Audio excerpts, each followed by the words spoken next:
निक्कू गुंडे। सर, मेरा नाम निक्कू मुंडा है। हाँ सॉरी, जीवान फिसल गई। सुन, तुझसे वीर जारा मिलना आई है। क्या? वीर जारा मुझसे मिलना आई?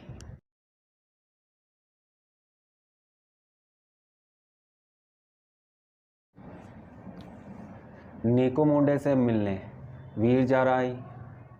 निक्कू मतलब NICO।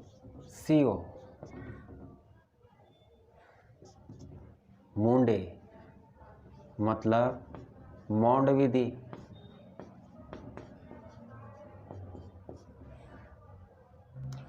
वीर जारा आई। वीर का मतलब वी, वॉन ऑर्केल विधि। और जारा का मतलब जर्कोनियम।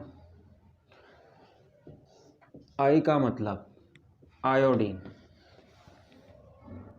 निकल धातु के शुद्धिकरण की महत्वपूर्ण विधि मौंड विधि और जर्कोनियम धातु के शुद्धिकरण की वॉन ऑर्केल विधि।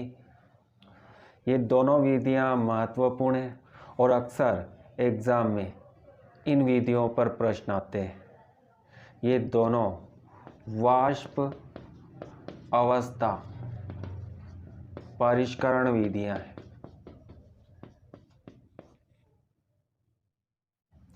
इन विधियों में सबसे पहले धातु को वाष्प अवस्था में बदला जाता है। निकल धातु की क्रिया, इस निकल धातु की क्रिया CO गैस के साथ की जाती है। अशुद्ध निकल धातु, इसमें अशुद्धियाँ होती हैं, तो अशुद्ध निकल धातु को CO गैस के वातावरण में गर्म करते हैं तो अशुद्धियाँ CO गैस के साथ क्रिया नहीं करती। अशुद्धियाँ CO गैस के साथ क्रिया नहीं करती है, परंतु अशुद्धियों के अंदर उपस्थित शुद्ध निकल धातु CO गैस के साथ क्रिया कर लेती है और एक वाष्पशील यौगिक बनाती है NiCO का होल 4, जिसे निकल टेट्रा कार्बोनिल कहते हैं। यह वाष्पशील होता है, मतलब अशुद्धियों के अंदर से निकल धातु CO के साथ क्रिया करती है और वाष्प के रूप में निकल धातु बाहर आ जाती है। इस वाष्प को अलग से एकत्रित किया जाता है और फिर इस वाष्प को गर्म करते हैं।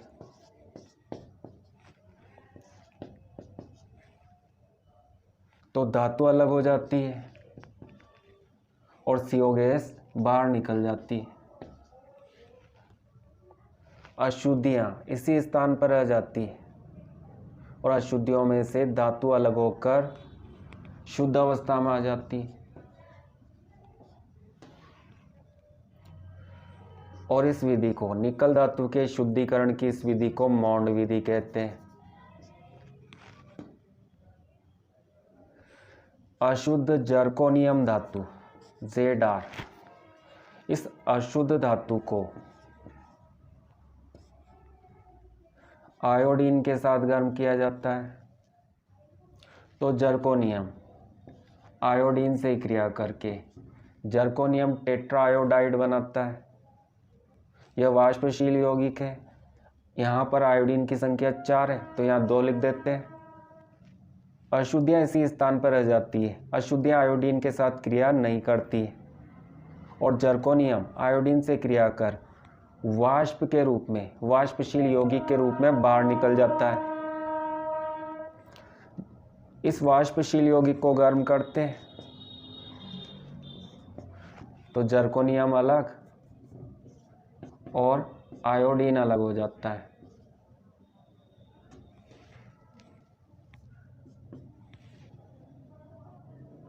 जर्कोनियम के स्थान पर टाइटेनियम धातु भी ले सकते हो, क्योंकि टाइटेनियम धातु का शुद्धिकरण भी इसी विधि से किया जाता है।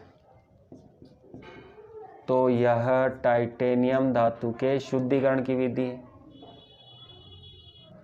तो मात्र एक ट्रिक से आप कितनी रासायनिक समीकरण लिख सकते हो, और ये सभी रासायनिक समीकरण महत्वपूर्ण है। एग्जाम में इनके नाम से प्रश्न आता है, तो इस ट्रिक को याद रखो।